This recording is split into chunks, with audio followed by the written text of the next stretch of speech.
Jeffrey Dahmer is among the most troubling of all serial killers, an apparently regular guy who turned into a psychopathic murderer, necrophile, and cannibal. Dahmer was born on the 21st of May, 1960, the son of Lionel, a chemist, and Joyce, a homemaker. Joyce was highly strung while Lionel worked long hours. The pair argued a great deal, but to all appearances this was still a normal family household. However, at an early age, Jeffrey developed a fascination with dead animals. Then, aged 6, following a hernia operation and the birth of his younger brother David, he became withdrawn. He remained solitary and friendless throughout his childhood.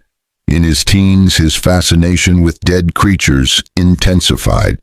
He would cycle around looking for roadkill, which he would carefully dismember. By the time of his high school graduation, he had also become a heavy drinker. Jeffrey's parents did not appear to notice his troubles, as by this time they were locked in an acrimonious divorce. During the summer of 1978, just as Jeffrey was due to graduate, they both moved out of the house, leaving Jeffrey there alone. His response was to pick up a hitchhiker, Stephen Hicks, take him home, have sex with him, and then, when Hicks tried to leave, to hit him on the head with a barbell, strangle him, dismember his corpse, and bury it nearby. Alcoholic, Jeffrey's father Lionel had by this time moved in with his second wife Sherry, who pointed out to her new husband that his son was an alcoholic. Lionel responded by giving Jeffrey an ultimatum to stop drinking or to join the army. Jeffrey refused to stop drinking, so his father saw to it that he enlisted in January 1979, aged 18. Dahmer appeared to enjoy army life, but he was soon discharged for habitual drunkenness.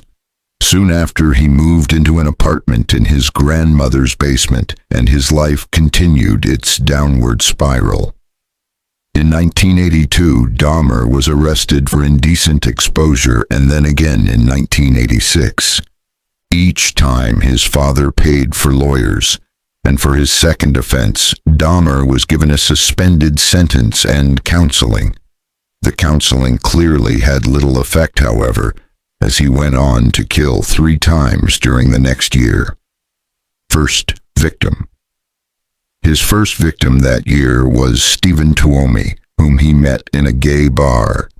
He murdered Tuomi in a hotel, put the body in a suitcase, took it home, had sex with it, and then dismembered it. Next, Dahmer murdered a 14-year-old Native American boy called James Dockstader, who hung around the Milwaukee gay scene. After Dockstader came a Mexican youth named Richard Guerrero.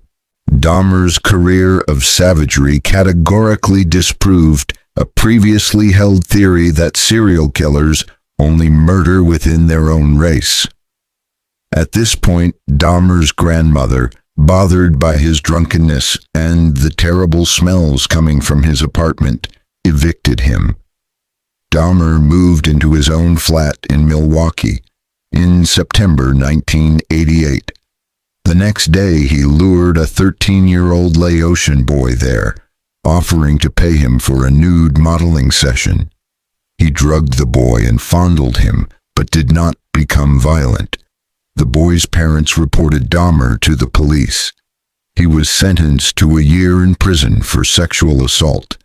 While waiting for sentence, however, he killed his next victim, Anthony Sears. Dahmer served 10 months in prison before beginning his final killing spree.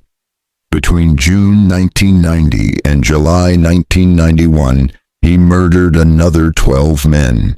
In the end, he was committing a murder almost every week, and his treatment of his victims was becoming ever more bizarre. He was obsessed with the notion of creating zombies, half-humans who would be his playthings.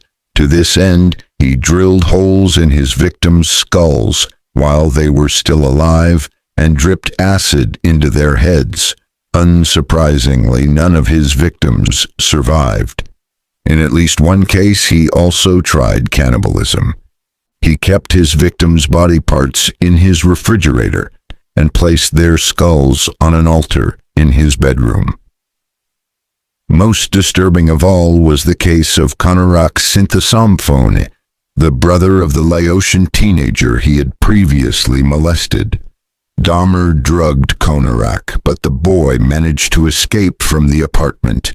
Two young black women found Konorak and called the police, but when they arrived on the scene, Dahmer persuaded the police that the drugged and bleeding Konorak was his boyfriend. Incredibly, the police returned the boy to Dahmer, who promptly took him home and murdered him. In the next few weeks, a frenzied Dahmer went on to kill his last 4 victims. On the 22nd of July, 1991, his final intended victim, an adult black man, Tracy Edwards, escaped from the apartment, a pair of handcuffs trailing from his wrist.